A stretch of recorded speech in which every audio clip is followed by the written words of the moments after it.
Can someone tell me one of the properties of a parallelogram? Go for it. Opposite sides are parallel. Perfect. Opposite sides are parallel and congruent. They don't fly very well. I'm so sorry. The second property, Genevieve. Opposite angles are congruent. Now this, I'm going to throw it like a frisbee. It's not going to go far. Ooh. It started straight and then it moved. Third one.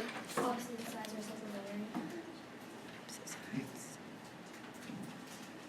Almost. It's half. Consecutive angles are supplementary. Consecutive angles are supplementary. We'll pretend like that got where it's supposed to. And then the last one. What you got, Damari?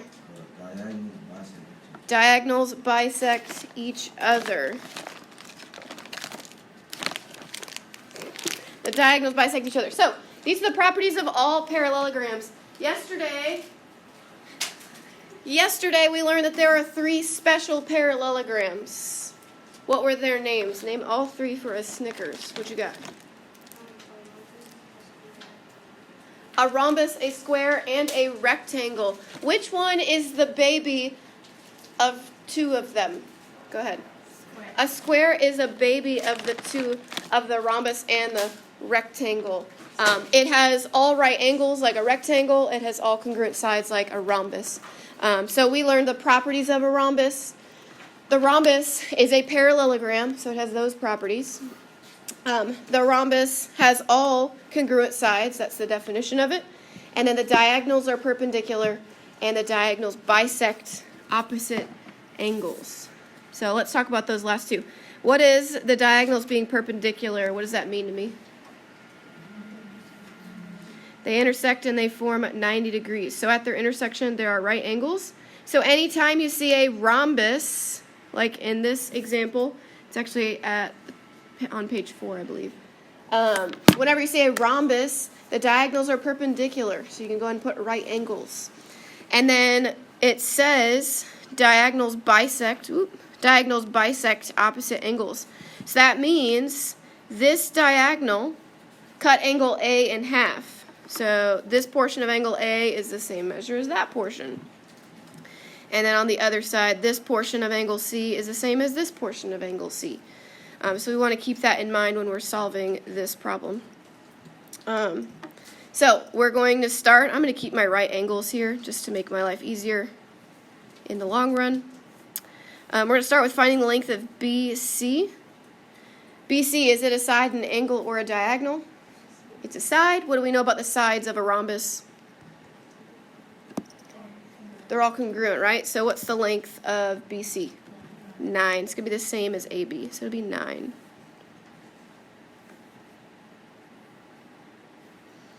The length of AC, is it a side, an angle, or a diagonal? It's a diagonal. So you got to remember the properties of a regular parallelogram. The diagonal is cut in half. So if AE is 7, the length of EC is 7. What's the length of AC? 14.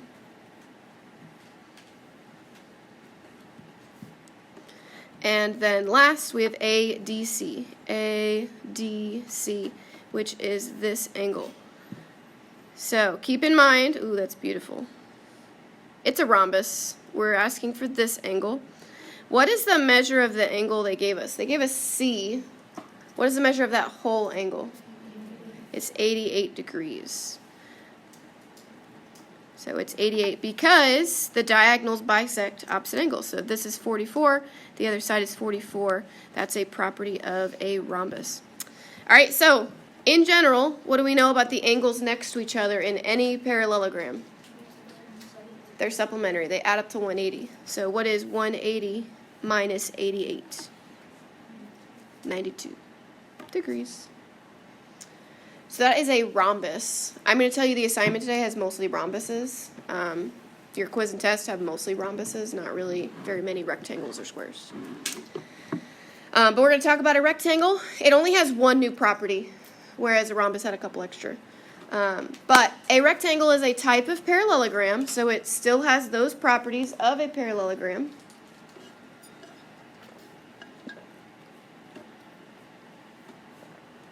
Which makes sense because the opposite sides are congruent. They're also parallel. The angles across from each other are congruent because they're both 90. The consecutive angles are supplementary because what's 90 plus 90? 180. So it still has all those properties. And then number 2, it just goes off the definition of a rectangle. It has all right angles or all 90-degree angles. So those 2 really aren't new for today at least. The last one is about their diagonals. Their diagonals are congruent. The whole diagonal is congruent to the whole diagonal, which is different than a rhombus and a parallelogram. So the diagonals are congruent. It means whatever the length of DB is, it's going to equal the length of AC. Had someone in first hour ask why, it really comes down to the fact that this is a right triangle, and the properties of the right triangle and the angles would be congruent in the other right triangle. It just has to do with that. But anyways, you just need to know the diagonals are congruent. So where are you going to see this property also, that the diagonals are congruent? For what other shape? A square, because a square is a rectangle. We'll talk about that here in a second. We're going to do this example. I believe we're still on page 4. Go ahead and either highlight or box that this is a rectangle.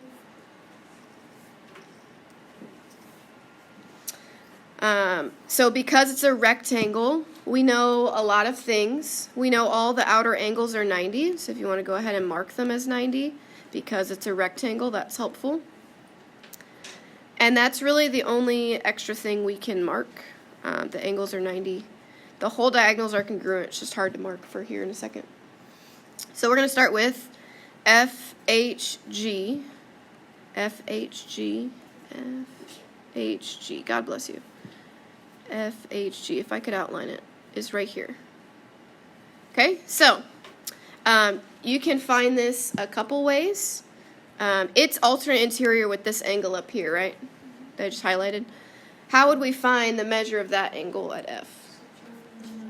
Subtract from 90. So all of F is 90 degrees, and you already have 31 of it. So you subtract. So what is the measure of that other piece going to be? That'd be 59. It's okay. It'd be 15. So this one would also be 59 because they're alternate interior. So the angle we're looking for is 59 degrees. HF, is it a side, an angle, or a diagonal? It's a diagonal, right? It looks like we don't have information on either diagonal, but we do. Does anybody see where the information is? It's in the directions, yeah. So the only length we're given is 17, and it's for EG. So all of EG is 17. What do we know about the diagonals of a rectangle? They're congruent. So that means what's the length of HF going to be? Also 17. And then last, I know I have a lot going on in my picture. We're going to find EFH. I'll highlight it in this really big green. EFH, so it's going to be this angle, which is how many degrees? 59 degrees. You won't see a ton of these. You will see a lot of rhombuses, just for you to know. Questions on this one? Yes, ma'am. What's that line like on HIG? HIG. Their line on yours? What do you mean? There's a tick mark? Yeah. Oh, it just means congruent. No, it's like It's an I. That line? Yeah. It's the name of the intersection. Oh. So you see how it says intersects at I? Oh. Okay. All right. And then you will see this question. You want to go ahead and put a star next to it. It's on the next quiz. It is one of the 9 questions on the assignment today. And it deals with the diagonals of a rectangle. We know the diagonals are congruent, so keep that in mind. The length of QS, which is the whole diagonal, is 5x minus 31. The length of RT is 2x plus 11. Well, we know these diagonals are congruent, so that means the length of QS is equal to the length of RT. So we're going to set them equal to be able to solve for the lengths of the diagonals. So the length of QS is 5x minus 31, and the length of RT is 2x plus 11, and we're going to solve it. Which of these is a smaller x?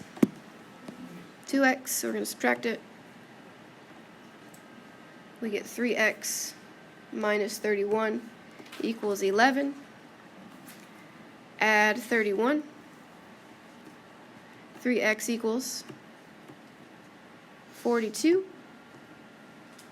Divide by 3. What is 42 divided by 3?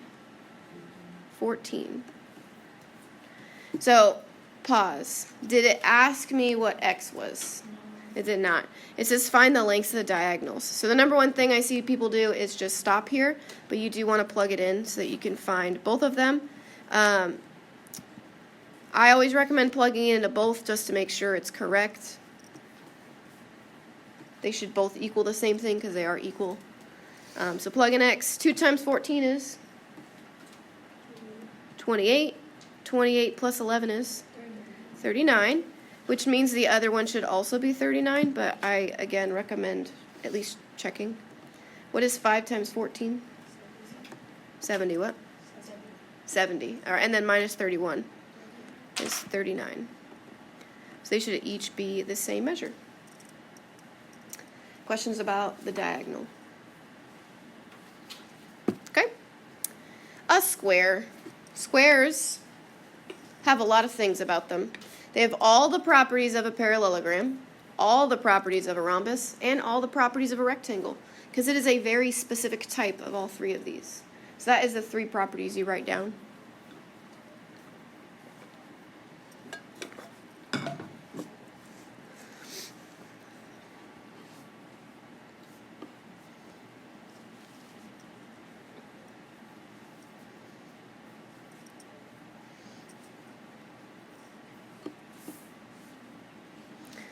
So if we really sat down and thought about it, there's 4 properties of a parallelogram.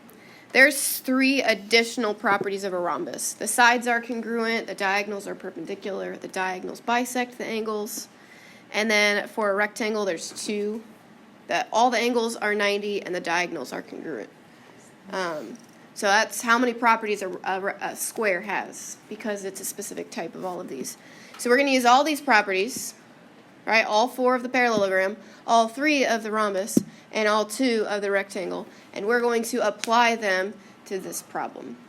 I will say you don't have too many of these in general. Again, most of the time you're going to be dealing with rhombuses and not necessarily squares. But we do have a square here. So let's go ahead and fill in what we do know. It's a square. So what do we know about the outer angles like P, L, M, and N? They're right angles, so we can go ahead and fill that in. We definitely know that. So all the angles are 90. Something else, like whenever you have a rhombus, I'm just telling you it's easier if you type this in first, type it in. If you draw it first. The diagonals are perpendicular for a rhombus, so the diagonals are perpendicular for a square, meaning that they intersect and form 90. So I would go ahead and fill that in too. And then after this, we just start. Find the length of PK. Is it a side, an angle, or a diagonal? Diagonal. So what is the length of PK going to be? 1/2. It'll be the same as the other half. So 1/2. PKN is an angle. Angle PKN, which is that angle, is 90, because that's at the intersection of the diagonals. And then last, we have MNK. MNK, which is this angle. So the only thing we know about it right now is that the whole angle is 90 degrees. So we're going to need to think back to the properties and figure out which one will help us figure out this angle in particular. Yes, the diagonal bisect, so we said. Yes. So because it's a rhombus, that angle has been cut in half. So what is half of 90? 45. So that angle is 45 degrees. So technically all squares, that's going to be the answer. You don't have to memorize it, but it's there. The last thing we talk about is a trapezoid, and then we're done. A trapezoid is not a parallelogram. Because what is a parallelogram by definition? Two pairs of parallel sides, right? A trapezoid is its own category, which is we're just going to talk about it for 2 seconds. But a trapezoid is a quadrilateral with one pair of parallel sides. So it is not a type of parallelogram. It is its own kind of thing. We do a lot with this later on in chapters, I think it's 11. I know it's 11. Anyways. And then the important thing to know about this is the word base. There's going to be two bases, and they will always be the parallel sides of the trapezoid. So there's like a box off to the side. The parallel sides are the bases. They will not always be at the bottom, but the parallel sides will be the bases. So this is a base, and then this is a base. You don't need to know the base angles, but why do we learn this shape? This shape is actually used more than you think it is. It's definitely a jump box if you've ever like done a sport and you had to like work on your ups. The base is longer, the bottom is longer than the platform, but also a lot of stages. Like this would be a right angle, but there's like a ramp that is a trapezoid. A lot of cars are trapezoids. That's kind of where this importance comes in. But that's all you need to know about a trapezoid is the definition. And then that's where we will take out a sheet of paper